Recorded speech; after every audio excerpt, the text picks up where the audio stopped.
Welcome. Welcome to PFC on the path to EUDR alignment. This is our third webinar on this subject over the last 18 months. I'm taking my time to enable everyone to join.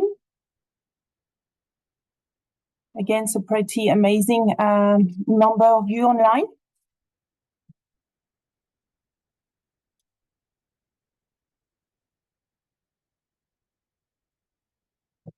So good morning or good afternoon. Thank you for joining today for, again, a very important webinar about PFC solution development towards EUDR alignment. Once again, high interest in this topic. We already had a live session this morning. This is our second one today. Just a little bit of housekeeping. So the webinar is conducted in English, but we are happy to offer simultaneous interpretation in French. For this, to access this feature, look at the bottom of your screen. Please navigate to this bottom ribbon and click on the globe interpretation icon. From there, you can choose English channel, this one, or you can choose the French channel. So the bottom ribbon, the globe interpretation icon. So before we start on EUDR, I would like to help you remember the situation with PFC as it stands currently on some of our statistics, high-level statistics. So currently we are the world's largest certification system through 296 million hectares of certified forest. Thanks to endorsement of 45 national or regional schemes that are endorsed against the PFC global benchmark. So for this reason, in terms of hectares, makes us number one, with 76% of global total certified forests being certified to PFC. And that is through well over 1 million forest owners. Whether those forest owners are public, private, smallholders, or large enterprises, they all apply the PFC standards on the ground. In terms of traceability, this is achieved through over 28,000 companies who hold the PFC chain of custody certification in 80 different countries. And this has been achieved currently, as of today, as of this month, we are celebrating our 25th anniversary. So I would like to also stress that there will be two Q&As, one at midpoint and one at the end. And for that, you can drop your questions as well, whilst our speakers are developing their presentation in the Q&A chat. If you want to address your question specifically to someone, please note their name, and I'm going to introduce them shortly. And we will also have an additional Q&A session at the end. So with that, I'm really pleased once more to welcome my colleagues who are experts in their fields. So today we have Maya Dercha, based in Brussels. Maya serves as our EU Affairs representative. Maya will be followed by Hubert Hinheiser, based in Hungary. Hubert is responsible for forestry and conservation. Marta Martinez-Pardo, based in Geneva, will follow. Marta is responsible for the certification program, including the chain of custody, trademarks, RED 2, and carbon, as well as the overall lead of our EUDR project. Rob will follow. Rob is based in Scotland and is head of standards and integrity. And actually, there will be a fifth speaker, but I will leave the pleasure to Rob to introduce him in a moment. I'm Fabienne Sinclair, Head of Market Engagement, and I will be your moderator today. So the PFC project, the PFC EUDR alignment project, has used the same core principles as we always do in terms of being agile, having inclusive dialogue, and being pragmatic on developing solutions that can be rolled out. So for that, our process has followed a normal procedure, meaning in our standard revision procedure. However, we've been highly efficient, and it has been highly intense to enable us to align before the EU Commission deadline. And this high engagement has been through many of our members, of course, but also external stakeholders via our working groups. And each of my colleagues, as they introduce their work streams on the SFM, the chain of custody, and the data, will update you on the approach as well. The current timeline hasn't changed. As far as the EU Commission is concerned, it hasn't changed. And Maya will update you on a recent update from the European Commission.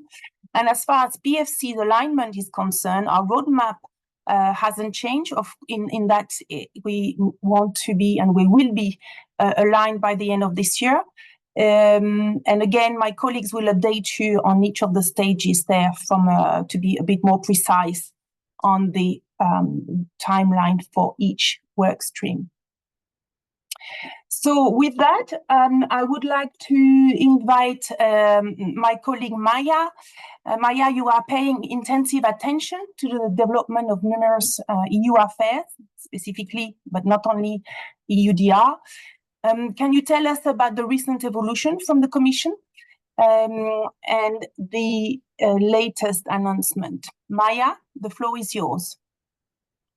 Thank you very much, Fabienne. Most certainly, and with big pleasure, I will take you through a short overview of what is the latest developments at the EU and European Commission level.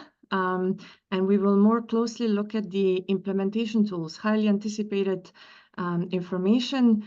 Why? Because we are only 6 months away from the start of entry into application of the regulation.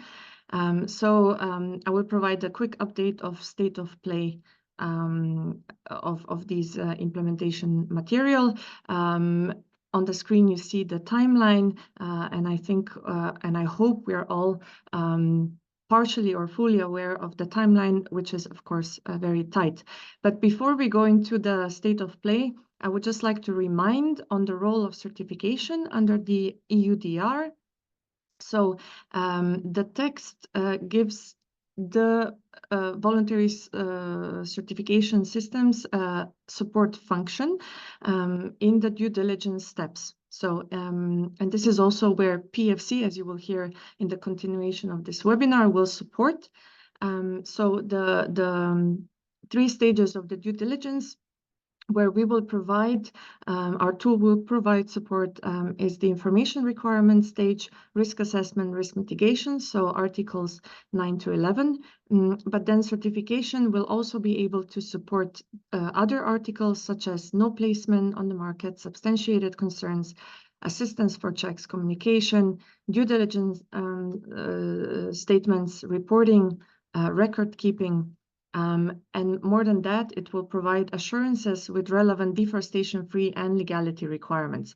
So, as I mentioned, also the Commission has stated in the past and continues to do so that certification can serve and will provide support, strong support. However, it is not a green lane, meaning direct compliance. Businesses will still carry the responsibility to comply and to conduct the due diligence, submit the statement, and so on. In 4 years' time, the Commission will assess or evaluate the implementation of the EUDR. And with this evaluation, it is also foreseen to look at the facilitation tools, whether what is in place now is sufficient, or there is a need for additional ones. And we hope that here then the role of certification will be reassessed, and hopefully this is then the transition period for perhaps something more tangible. And now let's look at the implementation tools. As mentioned earlier, we will first just address those that are already launched, so available. These are the EU Observatory on Deforestation and Forest Degradation, which you can find online on the Commission website. And then we have two tools that are available, however, work constant update and further development. One is frequently asked questions document, so FAQ. We have two versions available. The next one is to come as soon as possible. And then in terms of capacity building, there are several initiatives in place. And of course, this is also an ongoing work. Then we have pending material, pending tools. We await the guidance document. We await the information system to be put in place. We await decisions on the country benchmarking, so the risk assessment of countries on deforestation and forest degradation, as well as the information with regards to foreseen reviews of the EUDR regulation, which is also stated by the regulation text. We will start with the FAQ, so frequently asked questions. I mentioned there are already two documents available, and we now await an updated third version, which will be published on the Commission website. Timeline, we can say as soon as possible. This is also the information we received from the Commission last week in the EUDR multi-stakeholder platform meeting, where we participate as PFC. And it's an ongoing procedure, of course. What we already know now, that the new version will include 40 new questions that will cover a range of topics from IT system, traceability obligations, due diligence, then questions that are specific to commodities and so on. It will also offer further clarification on some of the sensitive definitions, such as forest degradation, so we can expect some more clarification on this end. And then further updates are foreseen in the future when the Commission identifies more questions and, of course, also that more answers. Guidance document, also something that is very much needed and will guide and elaborate further different aspects of the EUDR. The Commission stated that the document itself will stay in the boundaries of the EUDR text. Timeline also as soon as possible, but it is an ongoing procedure, and we understand that it's also discussed at the highest political levels. So we will hopefully see this document before the European summer. The document is developed in close cooperation with the EU member states, and it builds on the experience of the EU timber regulation, and it will include several chapters. Among them also, it will further explain the role of certification systems like the PEFC.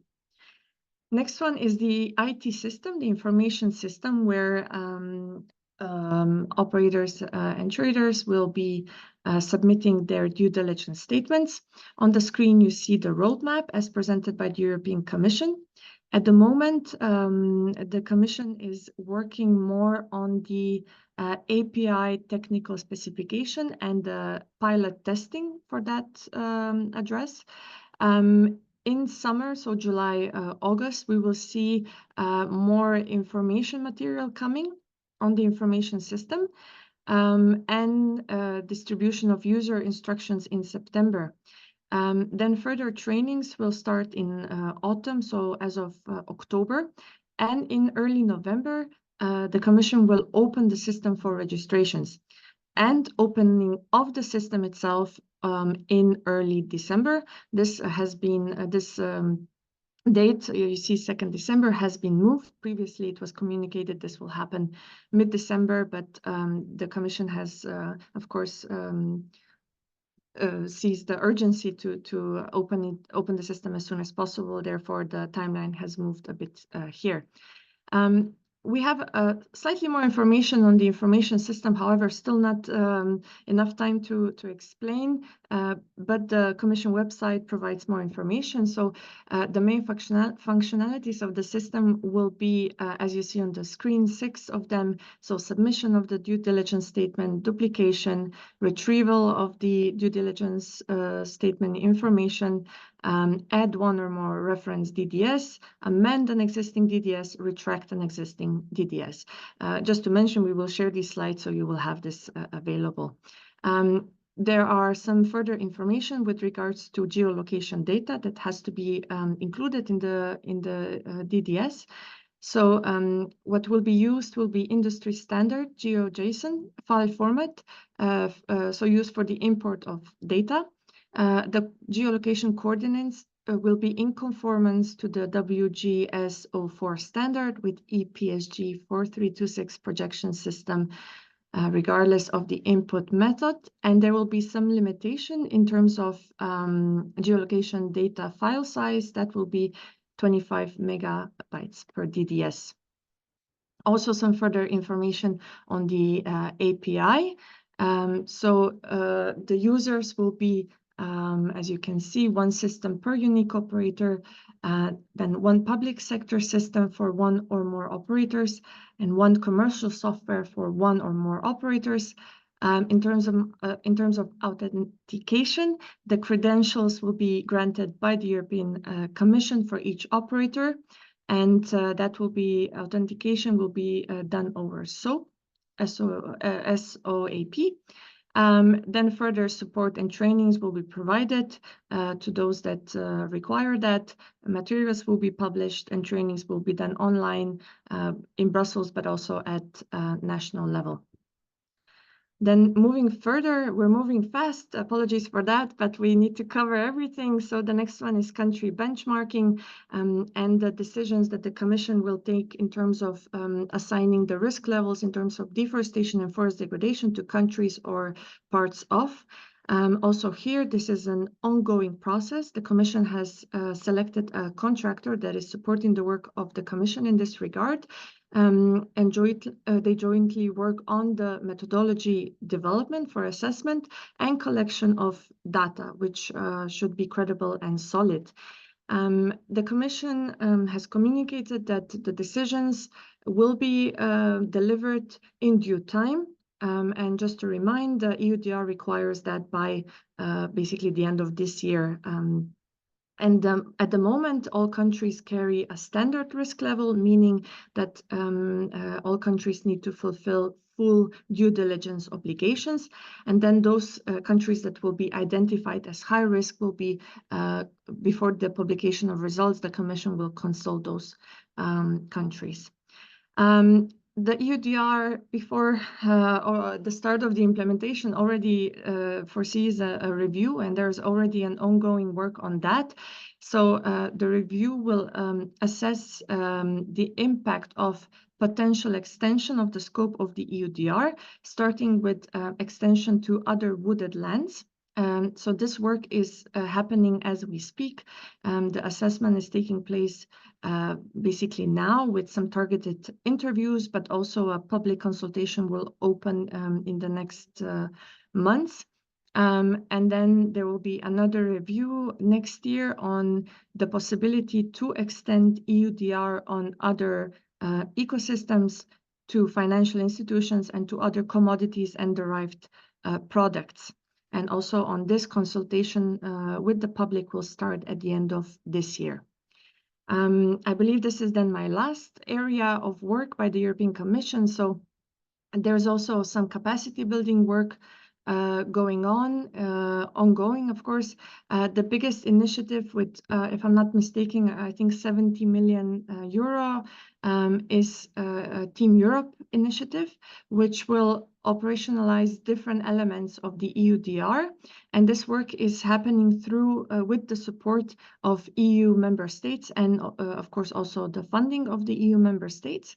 Several, of course, hubs or programs have been set in this regard, and each of them supports different objectives, such as outreach, different coordination tasks, also looking at areas such as smallholder inclusion and what could be done to support the efforts also, and well, inclusion and compliance of smallholders.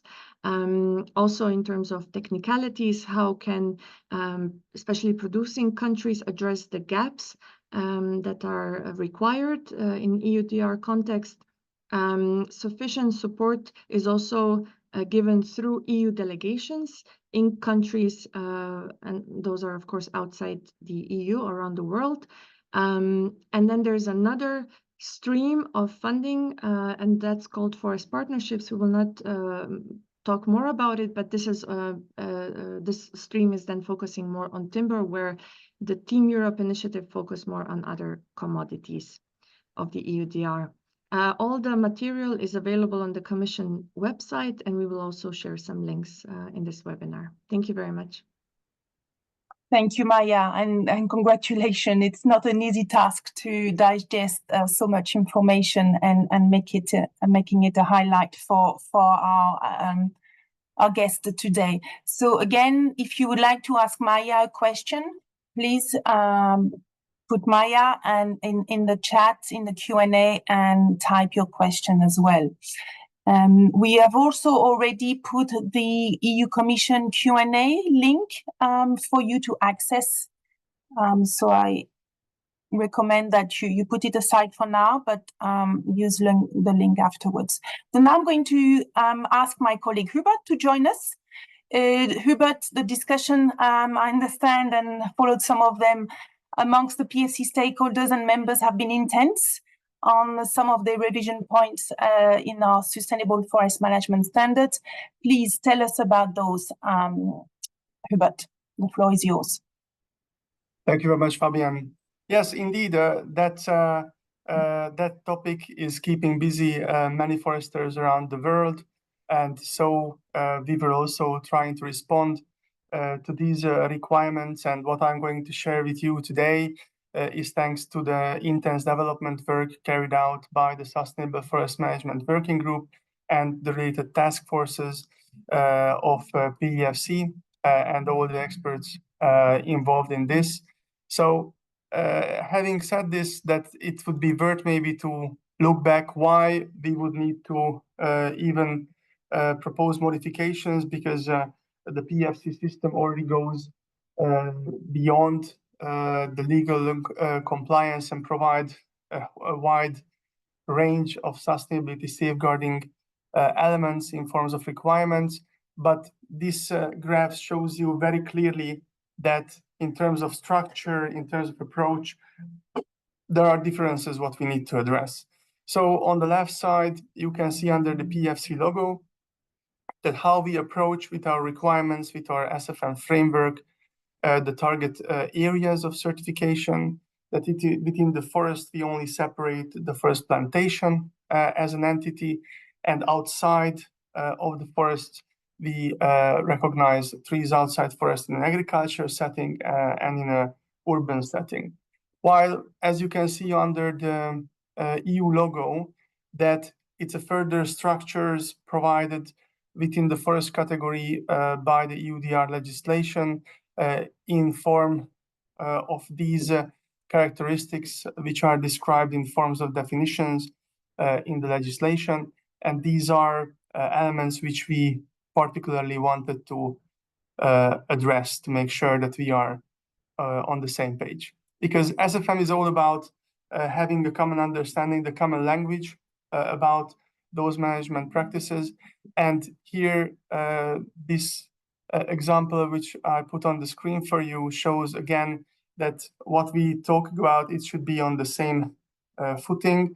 Because as of today, in the 2018 version of the SFM standard, we describe forest conversion as when we turn forest into a non-forest land or a forest plantation, while the EUDR addresses this in two different pathways, and one of them is the deforestation. And under this definition, they have the understanding that forest is turned into agriculture use, and forest degradation is dealing with the various category changes within the forest land use, from primary forest to other wooded land plantations and so on. While degradation is captured at the EU legislation in a dynamic way, meaning that there's a point of departure and the point of result or port of arrival of a certain management practice resulting in a change of category within forest. But as we captured it within the PFC framework in the 2018 version, it was a static description called degraded forest. So this is also something where we needed to consider ways to address and to adopt this static view into this dynamic adoption. So having said this, there is also a very brief visual about conversion as it understood in the 2018 version. So beyond a number of safeguarding requirements, this 5% per forest type of the certified area is a limiting factor for all of these movements from forest to plantations or other land use. While in the EU setting, the degradation and deforestation is all those red arrows, what you see in terms of the change of categories, whether it's within the forest land use or when you are going outside of the first land use with the result of the certain activity. So addressing the main elements of this framework is done at the core text of the SFM standard. So that means that we are addressing this not as a modular approach, but in the core text of the requirements.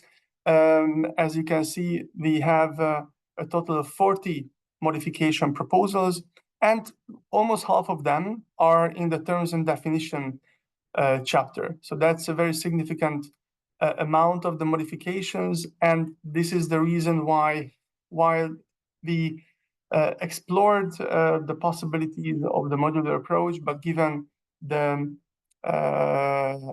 significant work required at the terms and definition section, this was the reason that we felt that it's more appropriate to address this in the core text. And of course, there are 12 modification proposals reflecting these changes in the Appendix 1, which is the interpretation option for plantations, and in the Appendix 2, which is the interpretation option for trees outside forest. Now, it's important also to mention that these 40 modification proposals are not only adding on to the existing set of requirements, but we have only 18 of them, which they are new additions, 12 of these in the terms and definitions. Again, 15 of these which are already building on existing requirements, but require certain modifications to be more specific on this regard. And of course, it includes 7 which we propose to be removed. One of them, for example, the degraded forest definition, what I shared with you on the screen before. There's no particular modification proposal for elevating the cutoff date. The current PFC documentation includes 2010. Technically, it meets the EUDR requirement. However, during the public consultation, we call on the feedback of the stakeholders because we understand that this affects a number of stakeholders in various ways. And that's the reason why we included a separate question on the cutoff date in the public consultation. So please use the time available and go to the public consultation and have your say, and not only about the modification proposals, but also about the cutoff date. The reason why it's important, because these stakeholder feedbacks and the result of the public consultation will be used and will be considered in the further development work. So having said this, I would like to emphasize that as of today, the public consultation is open. We opened it in mid-May, and the stakeholders have the chance to look at these modification proposals until 13th of July. So on our website, you will be able to access the overview of the 40 modification proposals one by one, the explanation of what does it mean, this modification proposal change.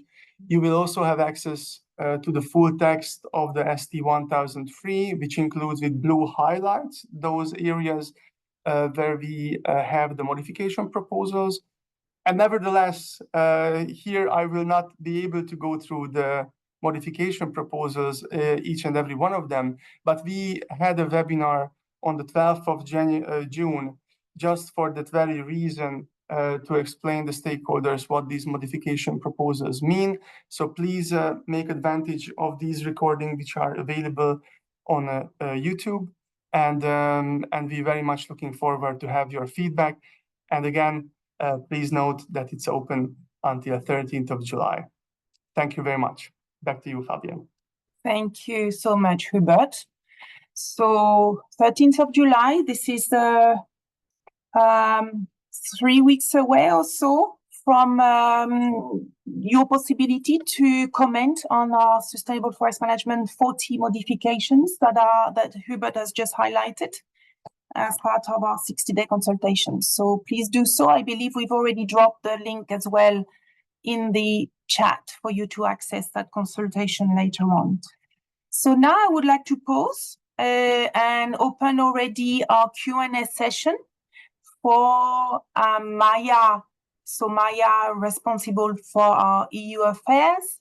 So questions related to the development from the EU Commission. As Maya said, there are quite a few things that we are awaiting for, that are still pending, and also questions from Hubert. Okay, so one that I can see, Hubert, it looks like you even answering it. Will national Sustainable Forest Management standards currently endorsed by PFC be required to align with the PFC modifications on what timeline? Yes, I was thinking that this is also a very important question, which I didn't cover in the presentation. So thank you very much for the participant for this question. The public consultation results will be considered in the upcoming development work, which we expect that we will be able to conclude during the course of September.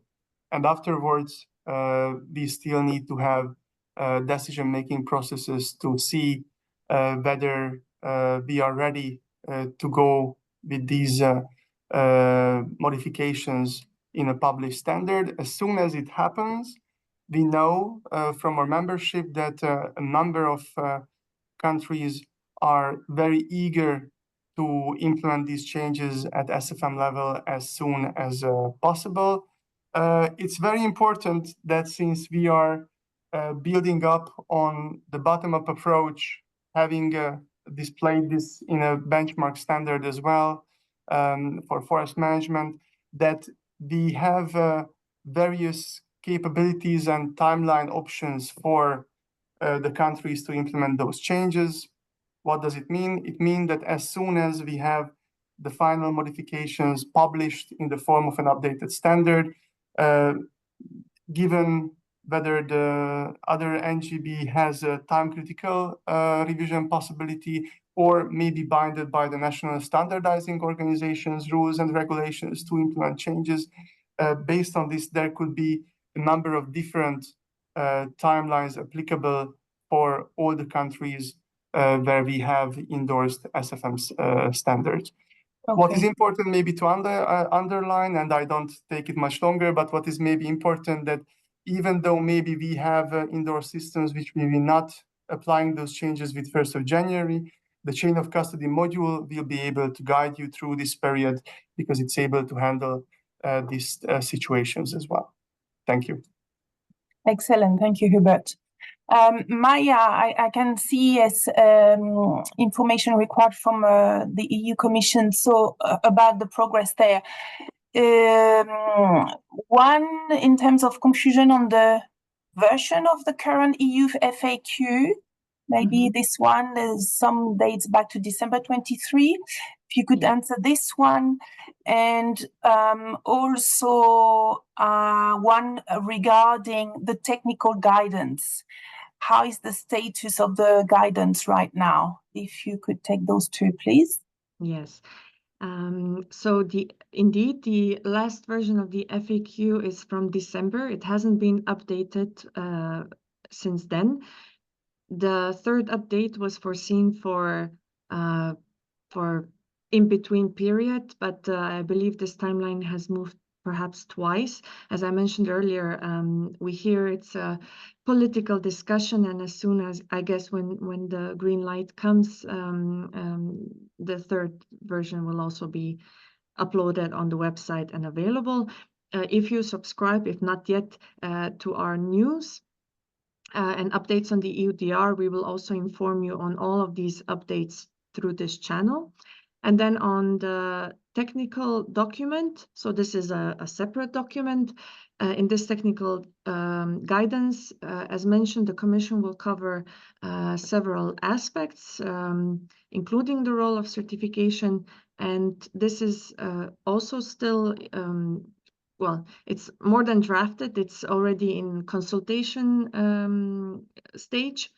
And I guess final refinements before it is then agreed with the Commission, member states, and published and made available to stakeholders. There were also, of course, I saw questions on timelines, and those were answered. There was a question whether the Commission will deliver.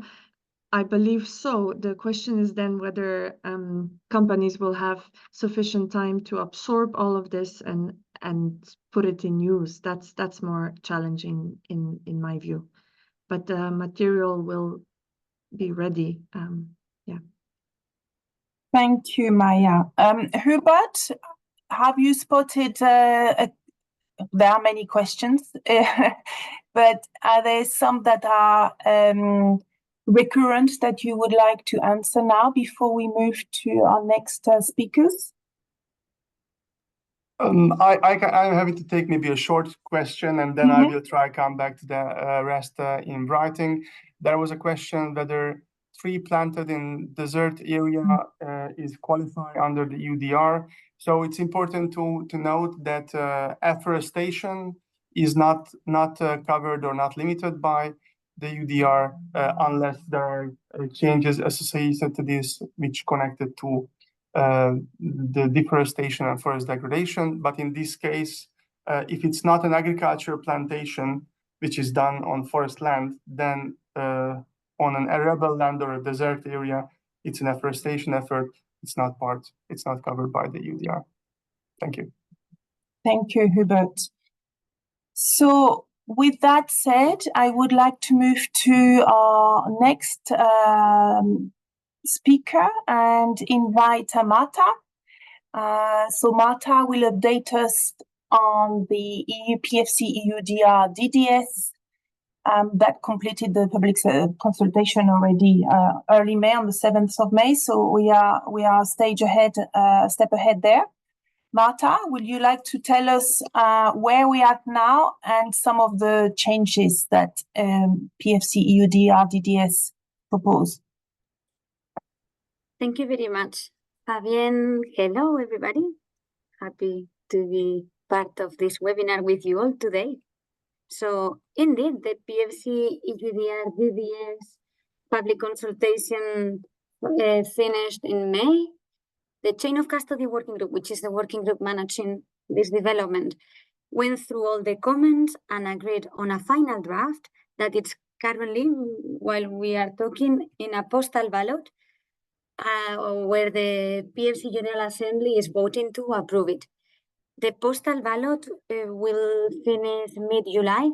If everything goes well, by the end of July, we will have the standard approved. And now, talking a bit more about the content. What's the goal of the PFC EUDR module? The main goal is to support companies in the journey to align with the EUDR through the PFC certification program. So this is the main goal of the full EUDR process that PFC is going through. And for this module, the intention from the chain of custody working group is from the beginning to create something simple in such a way that the EUDR requirements can be translated into implementable steps. It's a voluntary module.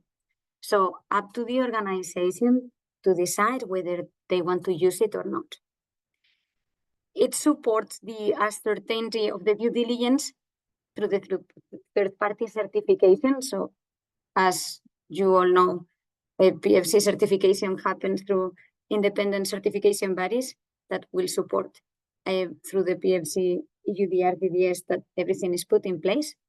It can be used by any organization within the supply chain, and it covers EUDR, of course, but it goes beyond, because currently our due diligence system on the chain of custody standard and PFC's controversial sources definition go beyond in certain aspects than EUDR.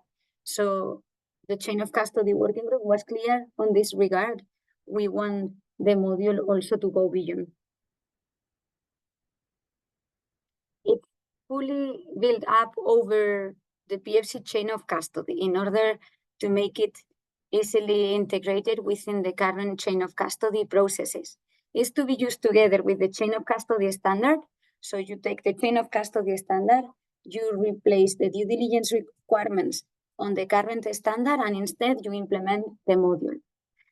As it's to be used by any organization within the supply chain, no matter where you are based. So it's not only for EU-based organizations, anyone can use it. The organization will define at product group level which DDS they want to implement. In addition to that, the PFC EUDR DDS complements the standard 2002 with certain elements such as information requirements, an additional claim to track and pass on the information that the material went through the EUDR DDS, and with additional definitions. Here you can see the content. On the left side of the screen, the content of the PFC EUDR module. On the right side, you see the steps. The steps are the same steps as for the current due diligence system on the standard 2002. They are the same steps as for EUDR. So for timber products, many of you will already be familiar with those steps: collection of information, risk assessment, substantiated concerns, risk mitigation, and no placement on the market. In addition, there is here on the EUDR module this step number 5, due diligence statement submission and publication. It's an obligation for those that are based on EU in the EU territory.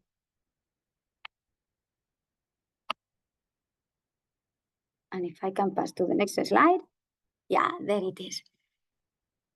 Now we are going into more detail on the content. What's the scope? To which material can we implement this PFC EUDR DDS? Any forest and tree-based material defined as relevant product by EUDR. The definitions on the PFC EUDR DDS are based on the definitions from the regulations. Whenever there is a contradiction, if there is a contradiction between the definitions on the chain of custody standard and on the module, the definitions on the EUDR DDS module are the ones to be used. One detail, and the way the working group wanted to facilitate the implementation and the understanding of the regulation, one example is, for example, with the word relevant product. The PFC EUDR module uses relevant product instead of forest and tree-based material. Another new point is the new claim, PFC EUDR claim, that helps organizations to track material that went through the EUDR DDS through the invoices and delivery documents. The claim shall always be used together with the regular chain of custody claims. So the PFC certified, 100% PFC origin, or PFC control sources. Here we are entering into a bit more details on how the material classification will happen to facilitate the understanding of the steps that each kind of material will need to follow and the material flow.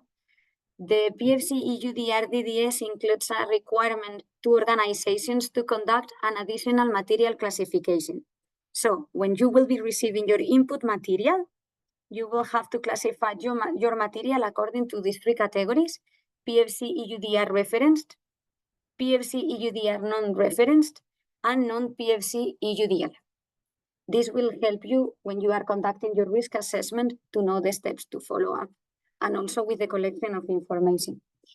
PFC EUDR reference number is any material that is delivered with a PFC EUDR claim, together with the PFC chain of custody claim, that already includes an EU reference number, which means that the due diligence statement was submitted to the EU database.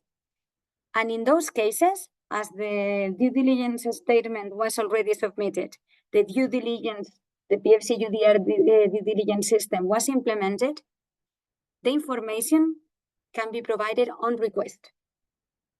For the PFC EUDR non-referenced, it needs to come with a PFC EUDR claim, together with the chain of custody claim. It will not come with an EU reference number. Why? Because this is the classification for material that will be provided by organizations that are not based on EU territory. So organizations that are located prior to the operator within the supply chain. And in those cases, the information needs to be obtained anyway. And I will come on the next slide, you will see you need to obtain the information. However, at the risk assessment level, there are clear advantages if you receive a PFC EUDR claim with the material. Last but not least, non-PFC EUDR material category.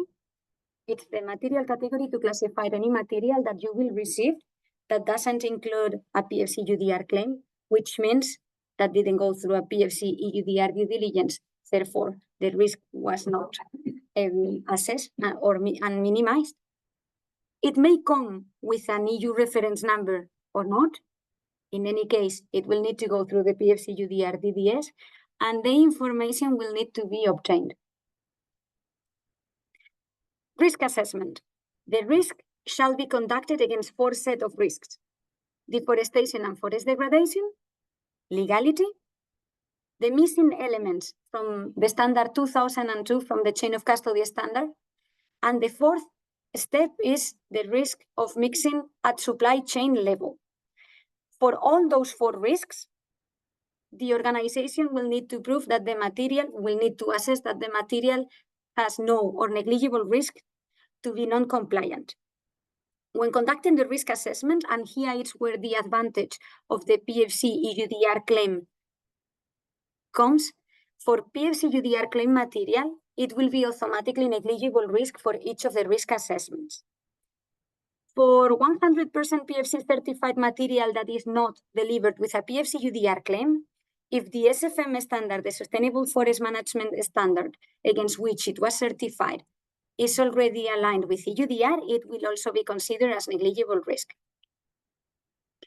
Here you have the steps, main steps, input, you conduct the chain of custody material classification, PFC EUDR material classification, you implement the EUDR DDS, afterwards your chain of custody method, and you have your output product where you can include the PFC EUDR claim in. And to finish the presentation, some notes on the rollout for CVs, so what will come once the standard is approved by the PFC General Assembly. You will need to extend your accreditation scope to cover the PFC EUDR DDS. You will need to get recognized training, engage with your clients and the audits, and then started issuing the certificates, which will be the chain of custody certificates with the extended scope. For organizations, first step, get familiar with the PFC EUDR DDS, with the requirements, contact your certification body in parallel, start preparing the implementation, adapt your management system, train your staff, identify the product groups to which you are going to implement PFC EUDR DDS, the suppliers of material for those product groups, and the information to be collected, get audited, and start implementing the DDS and issuing claims. And that would be all on my side. Back to you, Fabian. Thank you, Marta. Yes, a huge amount of information. Again, a recording will be made available to all with the slides, as well as our own PFC Q&A. So thank you very much, Marta. And so without using too much more time, I would like to invite Rob. Rob will update us on our strategy as regard to data management. And we also have the pleasure to introduce our first partner in this context. Rob, the floor is yours. Yeah, thanks, Fabienne. Can I get the next slide, please? Thank you. Sorry, Marta, can you mute your computer? Apologies, Rob. Sorry, we just have one slight echo. There we go, it's gone. So yeah, thank you everybody, and thank you for your questions in the Q&A. We're trying to answer as many as we can, and some are quite challenging, but hopefully what I'm about to say and what you're about to hear will also help. On the data front, we are continuing talking to various tech partners in the Earth observation and traceability sector, and we're also following the European Union Information Centre developments.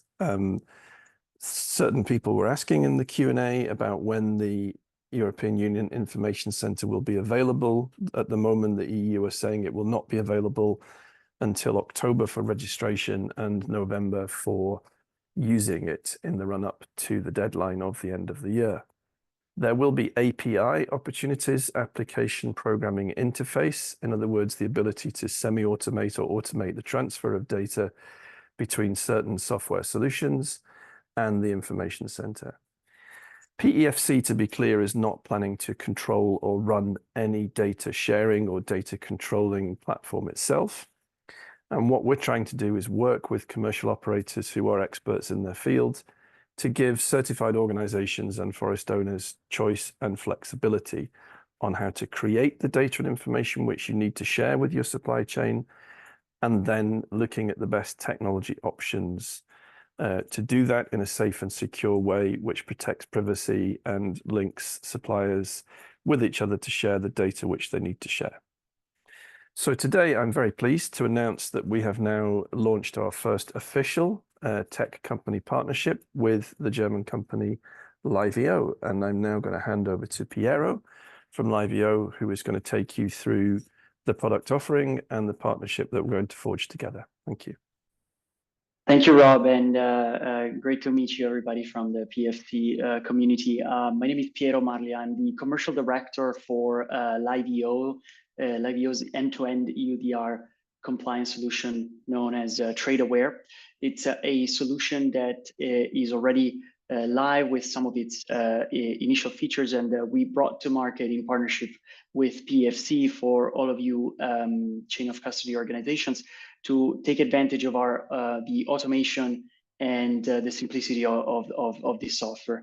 And the reason is we know that EUDR is a big deal this year. There's a lot of complexity and many tasks that you need to complete within the next 5.5 months. And so Liveo, which is a technology specialist, and we've been in the market now for 6 years, bringing solutions that help with environmental monitoring and environmental compliance, and are already working now with over 300 organizations worldwide. We shook hands with PFC to bring a joint solution that incorporates not only the EUDR standards, but also the PFC's requirements into one tool. This tool is largely self-service, and it solves the goals that you see here in the gray boxes. It's a solution end-to-end that runs from Article 9, 10 to 11 of the UDR text of the law. So the information systems and requirements, as well as risk assessment and mitigation. Customers will be able to simply type in the contact details of their suppliers, and from then on, most of the work will be either automated or outsourced to the suppliers, who will be providing then their polygons and then legal documentation, and then we'll take care of analyzing the risk, mitigating it, creating the due diligence statement for you, and then uploading it automatically into the EU portal. And we know that these complexities are specific to the timber industry and to your world. Forest degradation, for example, is unique to timber, and as well as the ability to tell using geospatial evidence whether a forest has undergone the process of land use change. That is a tough one, and that's why we invested a lot into our technology to tell apart between compliant and non-compliant polygons. And then we've created TradeAware as a single place where you and your suppliers can come together and freely share the evidence, both legal and geospatial, for us to assess the risk and produce the DDS. If we go to the next slide. These are the three goals essentially that you can hope to get out of this partnership. The first one is to merge together both what you have to do for the UDR requirements as well as the PFC requirements, that both integrated into the same platform. And you'll be seeing that over the coming few months as we finalize the integration of the PFC requirements, how the questionnaire will be reflecting what you've just heard from the rest of the PFC team. Secondly, we want to make sure that we protect your supply chain. And so this tool is there not just to do the, ticking the boxes and making you, helping you get to compliance, but also doing so consciously in a way that you can rely on our risk assessment and on the evidence that your suppliers have provided. How? By, we invested a lot in our technology to be able to tell accurately whether your polygons are compliant or not, and thereby avoiding that we over or under alert you, and both of which have a cost, right? Either by sourcing less than you should from your suppliers, or by sourcing from deforested land, hence being liable for a fine. And thirdly, we have come to the market with PFC with a very, very not only compelling, but also price and cost-effective solution. So you will see in a couple of slides the rates for the PFC chain of custody organizations. This is an exclusive offer only for you. We can go further, and this is the timeline that we recommend to all of you to follow in case you want to join us for this journey on EUDR compliance. Today, you can already sign up using the link, using the QR code to TradeAware, and you can follow our link there, which will take you to a PFC Live EO landing page where you'll see the basic information regarding this special offer. Over the course of the summer, step 1 and 2 are recommended and necessary to reach compliance by the end of this year. Those will be simply the upload of the polygons into TradeAware for us to start assessing the deforestation and degradation risk. Secondly, the ability for you to connect with your suppliers and invite them into TradeAware for them to provide you with both the polygons and the missing polygons and the missing legal information. Going into Q4, so from October and November mostly, we see your suppliers having the ability or completing at least the process of uploading all this legal evidence for us to complete also the legal side of risk assessment. And then number 4 will be simply us, after we have collected all the evidence, both geospatial and legal, we will be putting all of this together in the same template that the EU accepts for the upload into the central database traces, so that you can, once you've done the evidence collection, we can take care of the upload and of the due diligence statement into traces. And then finally, you're expecting to obviously receive the audit proof compliance and be ready going into 2025 with your 3 articles, 9, 10, and 11 completed.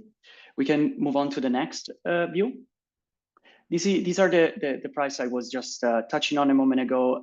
They purely depend on self-reported timber turnover. So you'll be simply communicating that figure to us via the landing page that you can access in the link there. And they're very it's a starting price. It's extremely convenient. Our intention was to make it so that we could incentivize many organizations like you to start using the tool and start the compliance journey and possibly end it in time. It will be, this price is valid and frozen until the end of September, and then maybe subject to change. For the tier 1, so in case your turnover surpasses 10 million euro, then we recommend contacting us, because probably your business is such that it requires more enterprise grade solutions, and then we can have an appropriate and dedicated conversation there on extra, more advanced and more scalable features there for you. So we can go to the next view. This is what you can expect to receive, all of you, whichever tier you're part of, from TradeAware. So unlimited users, suppliers, geolocations, and documents and due diligence statements are supported in any of these tiers, so that you can, no matter your company size, you can comply using the PFC TradeAware offering. And obviously risk assessment and mitigation is fully included into our package. Evidence retention for 5 years, because that's a requirement of the European Union. And then finally, obviously the export and the integration into the traces database. So this is really truly the end-to-end that the text of the law requires. And then moving to the final view, this is just a call out to reach out or land on the page and start playing around with the initial steps that TradeAware allows you to do. And then we can, I'm looking forward to helping you reach compliance this year. Thank you very much. Thank you very much, Piero. Rob, back to you. Yes, thanks, Fabienne. And just to stress, Livio is the first and very important partner that we're partnering with. And to avoid any confusion whatsoever, we are not forcing anyone to take Livio's product. We do think it's a good product. And you can get much more technical information on the Livio website, which would answer some of the questions that we see coming in now in terms of how does the software end-to-end solution actually work. We will be announcing other technology company partnerships in the future, and we do have more information on our EUDR webpage, which tells you all about the work that we're doing. So the relationship, if you choose to go down the Livio route, will be between yourselves as organizations and Livio, and PEFC's role is to help co-create within the software product the functionality of what the PEFC EUDR standard is trying to achieve. So now we'll move to the Q&A. Exactly. Thank you, Rob. Excellent. So I'm going to go back to the previous session in terms of EUDR, PFC EUDR DDS. Thank you, Marta. So some questions for you. If the material is only categorized as EUDR material, will it be calculated as control sources in PFC chain of custody, Marta?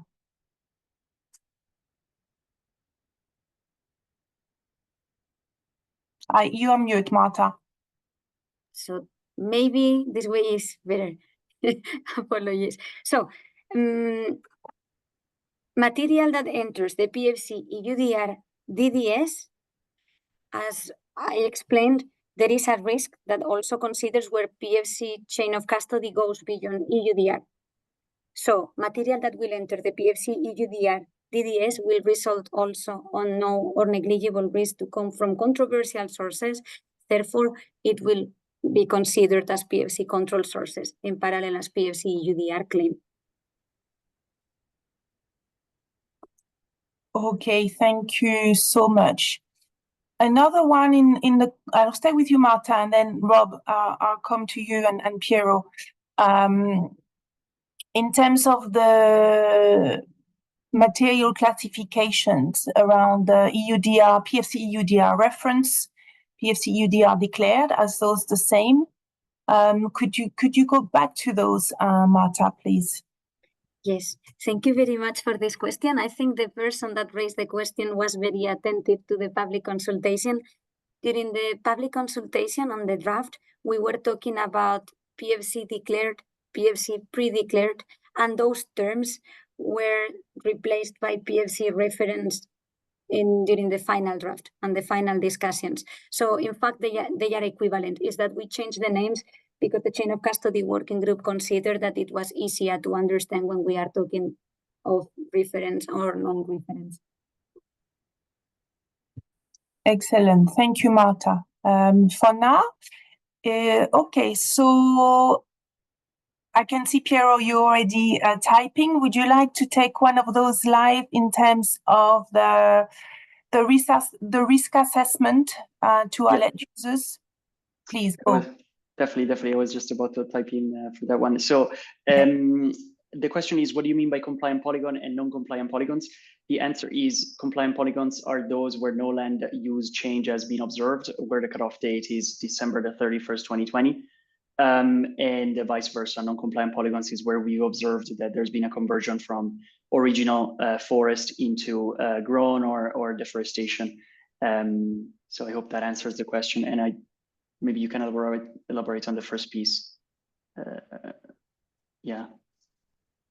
The risk assessment, yeah, didn't get that first part, so I'll type. Yeah, so thank you, Piero. I think this is good for the distinction between the polygon and non-compliant polygons. All right, Rob, I would like to invite you to speak on the tech partnership, whether it includes traces. Hopefully that makes sense to you.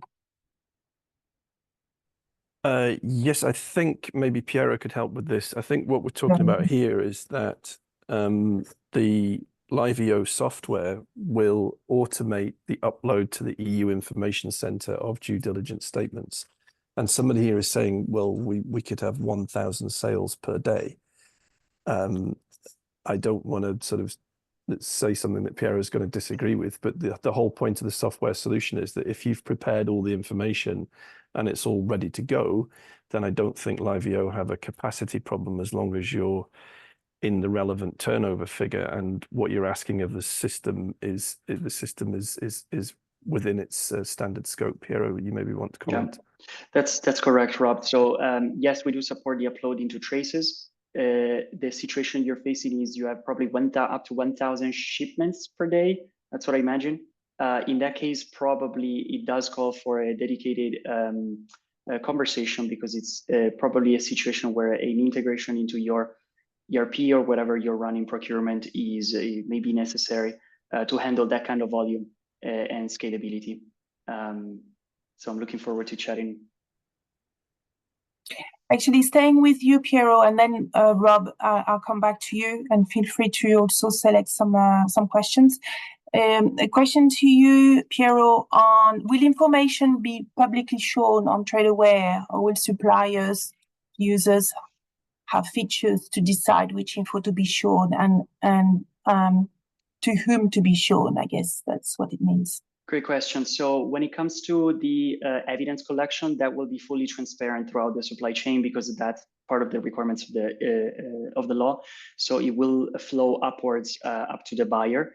What will not by default be visible will be sub-suppliers' contact and details and organizational names. So we will preserve the privacy so that each buyer can only see their direct suppliers' full contact and names, but not the sub-suppliers. So there's no the skip level, let's say, doesn't work to preserve the integrity of the supply chain.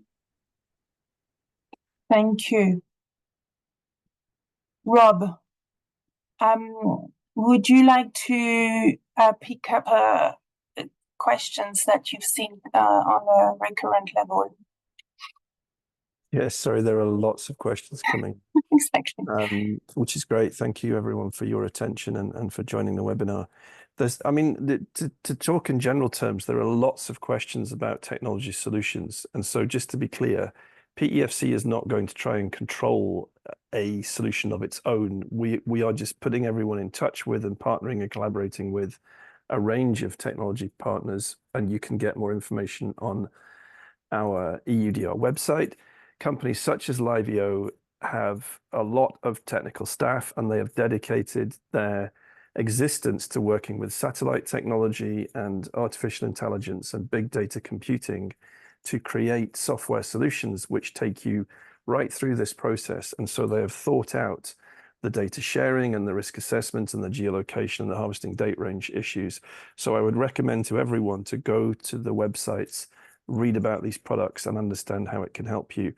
Obviously, forestry supply chains are very complex and interconnected, and the bigger companies will have to create data linkages and software programming solutions to be able to share appropriately supply chain information, because I think in the whole EUDR forest risk commodities arena, the forestry world trading situation is one of the most complex, which is why I think companies would struggle to try and do this manually. And that's why we're trying to help to offer up some of these solutions. Sorry for the generalistic answer, but that's probably the best I can do. Very clear, Rob. Thank you. Marta, back to you. Are they, again, a huge list of questions, but have you seen some that you are keen to answer now?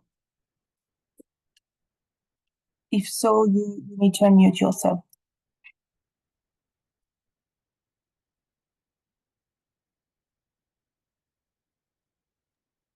I would like to answer someone raised in which kind of document support the information will need to be transferred. Will this need to be transferred on the invoice? And on the PFC EUDR DDS, there were many discussions at chain of custody level. At the beginning, we put in there a PFC EUDR declaration as the document where this information should be transferred. And afterwards, the working group decided to remove this requirement in order to give freedom to the organizations on the mean they will transfer. So the information needs to be transferred. How this happened, up to the organization. Thank you, Marta. All right, so time is actually fantastic. I also would like to, there were some questions about APIs, but I think those, Piero, you've already answered those. Pricing, again, Piero shared the table. The pricing was explained there, but we will share the recording so you can see that slide again.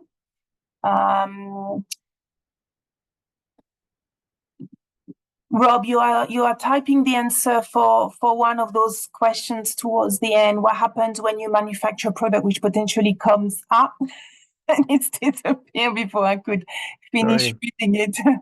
Just gone into the answer. Well, yes, I've just said, I mean, the principles of the traceability are that if you are manufacturing a product using different raw materials from different forests, you have to take the traceability all the way back to the actual forests.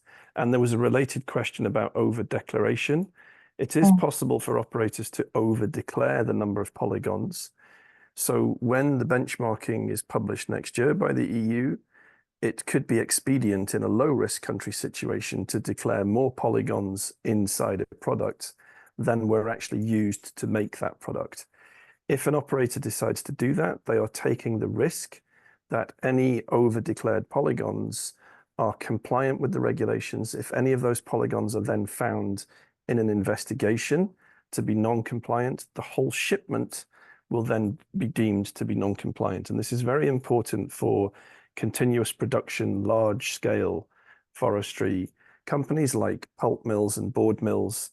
And those companies are thinking very carefully about how they manage these big data sets and whether or not they go for the over-declaration tactic. I would suggest that in tropical countries and very complex forests, over-declaration of polygons would not be a clever thing to do.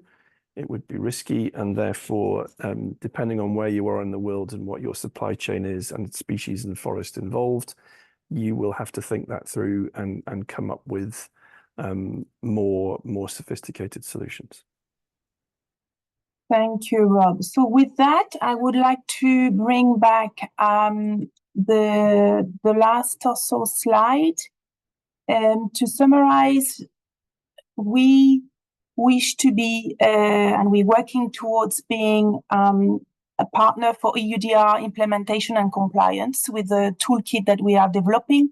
And regardless of your side, that is also very important, whether you are an SME or large companies, we want to be your partner in EUDR compliance in terms of assessing consistent risk indicators, in terms of the communication that you are obliged, informations, concerns, in terms also of geolocation. You've seen the service from Livio that is much more comprehensive than that as an end-to-end service. But again, geolocation is key there. And overall, as they supporting you in your implementation and the robustness and accuracy of your implementation through the compliance of requirements using the PFC EUDR DDS and due diligence statement. So with that, please stay informed if you wish so. We have our newsletter to which you can sign. You can follow us on LinkedIn. You can contact us directly on eudr@pefc.org. And we have our EUDR landing page that we keep up to date. So with that, I would like to invite all my expert colleagues who have done a fantastic job in updating all of you today on the situation. We will be back late summer for the next round of update and the launch. And before that, of course, for some of the other stages. So thank you very much to everyone here and online. Be in touch and see you soon. Goodbye. Thank you and goodbye.